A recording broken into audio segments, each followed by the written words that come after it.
Saat bekerja shift 2, Hasna dan ketiga temannya tengah berkumpul di sebuah kantin yang terletak di sudut perusahaan tersebut. Saat itu, perusahaan tempatnya bekerja tidak memproduksi barang dalam jumlah banyak, sehingga pada pukul 9 malam mereka bisa santai-santai di kantin karena proses produksi sudah berhenti. Saat itu sedang tren aplikasi hiburan yang menampilkan penggunanya tengah berjoget. Karena Hasna dan ketiga temannya itu mempunyai aplikasinya, mereka pun melakukan hal yang sama, berjoget bersama. Pada waktu yang bersamaan, saat mereka tengah asik berjoget, tiba-tiba Hasna memunculkan reaksi yang aneh, seperti melotot dan berjoget layaknya jaipongan. Ketiga temannya itu memarahi Hasna. "Kamu ini mah malah beda sendiri, ikutin gerakan dong." Tapi Hasna justru semakin menjadi. Bahkan gerakan tarinya seperti penari jaipong yang sudah lihai. Sontak ketiga temannya itu terkejut ketika Hasna tidak mau berhenti dengan tariannya itu. Ketiga temannya itu pun berlarian mencari bala bantuan. Mereka berpikir bahwa ada kejadian yang tidak biasa yang dialami oleh Hasna. Datanglah 3 orang karyawan yang bernama Sandria, Sandi, dan Dudung. Saat mereka sampai di kantin, mereka sudah mendapati Hasna yang tergeletak di lantai, tak sadarkan diri. Kemudian mereka pun membawa Hasna ke dalam musola untuk diistirahatkan. Situasi pada saat itu sudah mulai tidak karuan, sebab video rekaman Hasna tengah berjoget layaknya jaipongan itu berhasil diabadikan. "Gua udah berhasil minta videonya, namun kata Nur, saksi dalam kejadian tersebut, katanya video tersebut sudah dihapus atas permintaan dari pabrik perusahaan." Saat Hasna tengah ditangani di musola yang berada di perusahaan tersebut, tiba-tiba Hasna menggeram. Matanya kemudian melotot, ia kehilangan kesadaran dengan menjerit begitu keras. Semuanya kemudian berlarian ketakutan. Pak Endang, foreman produksi di perusahaan tersebut, mencoba menyadarkan Hasna dengan menyuruh Hasna untuk mengucap istighfar. Singkat cerita, setelah Hasna tersadar, kemudian terdengar suara jeritan dari dalam loker perempuan.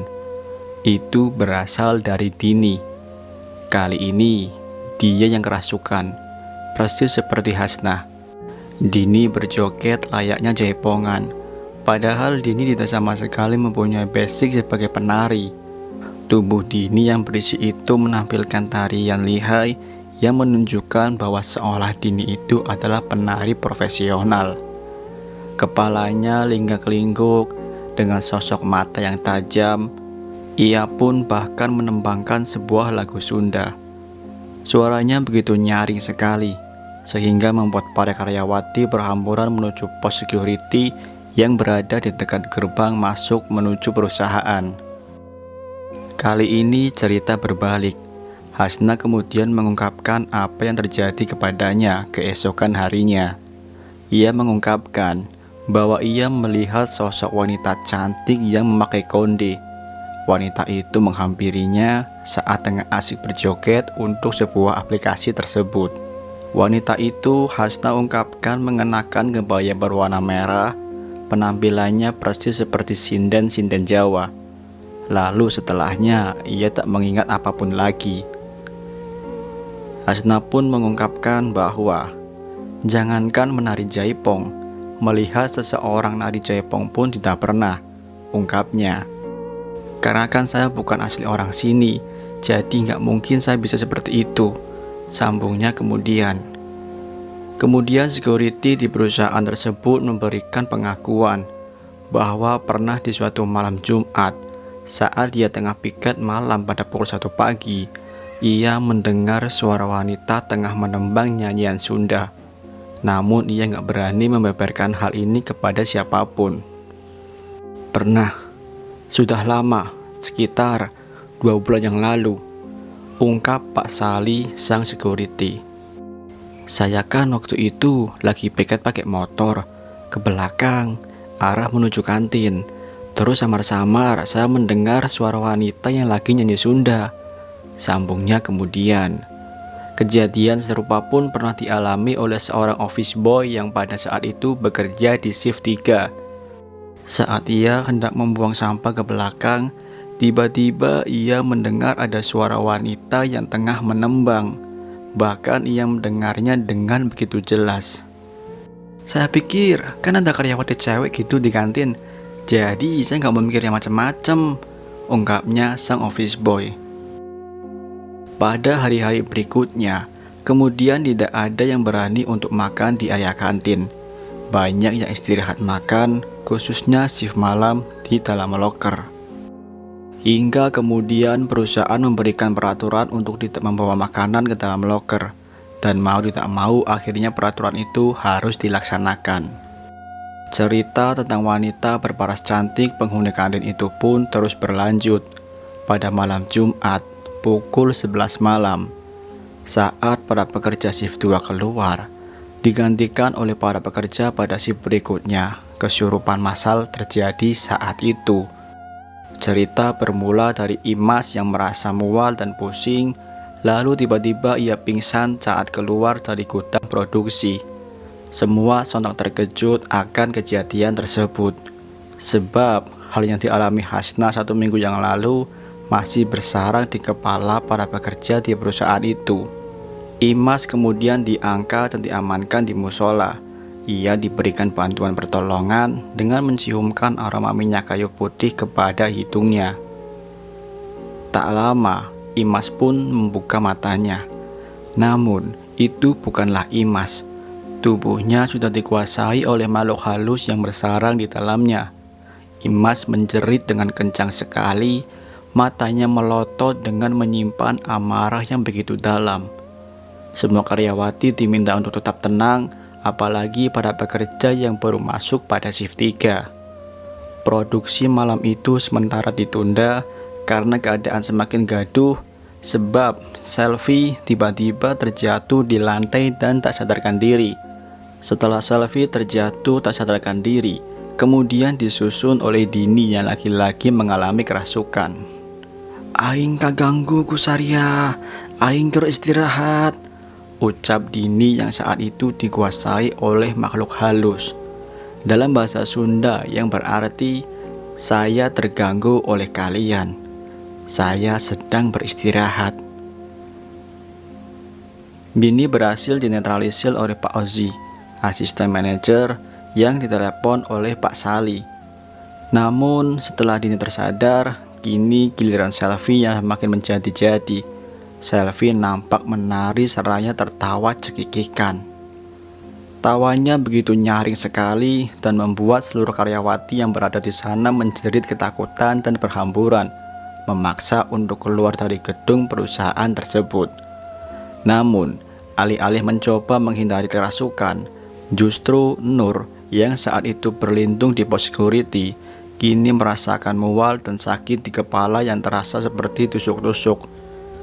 Singkat cerita, produksi malam itu kemudian dibatalkan saat setelah semuanya berhasil dinetralisir sekitar pukul 2:30 pagi.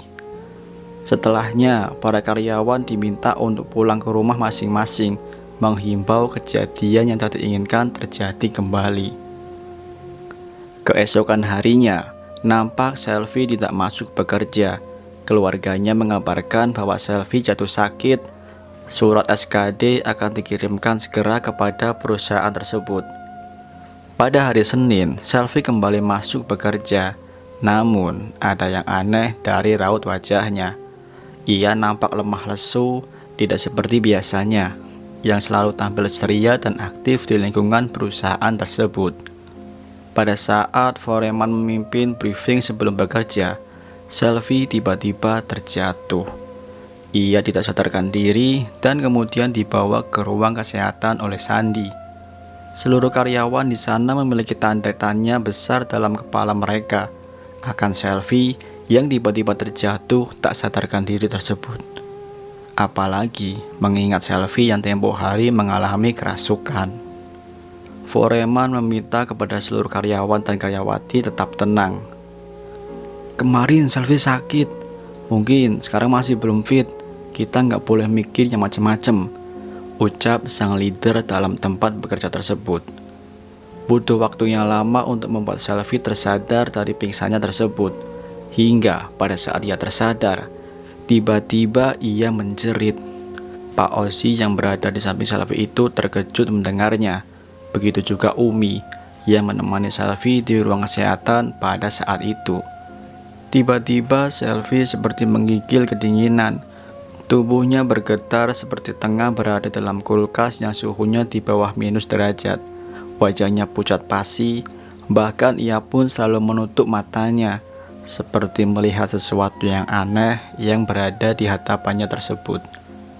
Pak Bayu, HRD, begitu pula Pak Eko, direktur perusahaan tersebut, kemudian memberikan dispensasi kepada Selvi. Ia diperbolehkan untuk pulang dan karena suhu badannya panas sekali pada saat itu. Umi pada saat itu memperhatikan gerak-gerik Selvi yang menurutnya tidak masuk akal. Saat Selvi berada di ruang kesehatan, Selvi terlihat melihat ke sana kemari, seperti seolah ada yang mengikuti dirinya. Cerita kemudian berbalik. Sang foreman memberitahukan kepada seluruh karyawati dan karyawan bahwa Selvi memutuskan untuk mengundurkan diri dari kontrak kerjanya. Sangat disayangkan karena Selvi baru saja bekerja selama 3 minggu dari 1 tahun masa kontraknya. Semua karyawan dan karyawati sana pun berpikir demikian karena mengingat bahwa Selvi memiliki pribadi yang bersahabat dengan seluruh pekerja di perusahaan tersebut. Nur, dia penasaran dengan apa alasan dari Selvi yang mengundurkan diri tersebut. Hingga kemudian Nur pun mencoba menelpon Selvi pada saat tengah pulang bekerja. Namun pada saat itu nomor Selvi tidak aktif. Kemudian Nur pun mencari tahu kediaman Selvi. Dan pada saat itu Nur pun berhasil mendapatkannya dari Sinta yang kebetulan bekerja pada perusahaan itu juga. Sinta yang mendengar alasan Nur yang penasaran akan pengunduran diri Selvi pun dibuat penasaran pula. Akhirnya mereka pun mencari tahu berdua dan datang ke kediaman Selvi pada hari Minggu pagi. Pada saat itu, kedatangan mereka disambut hangat oleh kedua orang tua Selvi. Orang tua Selvi mengungkapkan sesuatu yang membuat Nur dan Sinta terkejut. Jadi begitu, Selvi mengundurkan diri karena terus diikuti sama arwah wanita yang ada di sana, ungkap ibu Selvi. Terus, sekarang Selvinya di mana, Bu? Tanya Nur. Kemudian ibunya Selvi mengajak mereka berdua ke dalam kamar Selvi, dan di sana terlihat Selvi tengah duduk dengan lamunannya. Kedatangan Nur dan Sinta pun bahkan ia acuhkan. Beberapa kali Nur dan Sinta memanggil namanya dan menepuk-nepuk pundak Selvi tersebut, namun Selvi hanya terdiam dengan pandangan kosong. Ya begitu Neng, Selvi juga jadi susah makan, ucap ibunya Selvi. Singkat cerita, Selvi sudah melakukan ruqyah secara Islam selama 7 kali dan kemudian sembuh seperti semula. Ia bahkan tidak mengingat apa-apa saat bertanya tentang apa yang terjadi kepadanya. Selvi pun mengingat-ingat, barangkali ada hal yang pernah tak sengaja ia lakukan pada saat bekerja di perusahaan tersebut. Selvi pun mengungkapkan, "Aku pernah bilang ke Teh Ajeng, gak usah takut sama yang begituan, mereka hanya mitos," ucap Selvi. Nur pun kemudian mengambil kesimpulan bahwa Selvi berkata yang semena-mena terhadap penunggu yang ada di perusahaan tersebut, hingga pada akhirnya arwah wanita itu terus menghantuinya. Ya sudah, sekarang yang penting kamu sehat-sehat ya, ucap Nur. Berbicara tentang keberadaan makhluk halus memang seringkali menjadi bahan perdebatan yang panjang. Ada yang percaya akan adanya mereka, juga ada yang gak percaya akan hal itu dan menamainya sebagai mitos belaka. Tapi kita bisa mengambil kesimpulan bahwasanya saat kita berada di tempat baru, kita itu sejatinya adalah seorang tamu. Etika seorang tamu adalah menghormati pemilik rumah dan ruang lingkupnya. Jadi untuk itu kita harus belajar menjadi tamu yang baik, menjadi tamu yang tidak bersikap semena-mena atau bahkan kurang ajar di tempat yang baru kita datangi atau kita singgahi.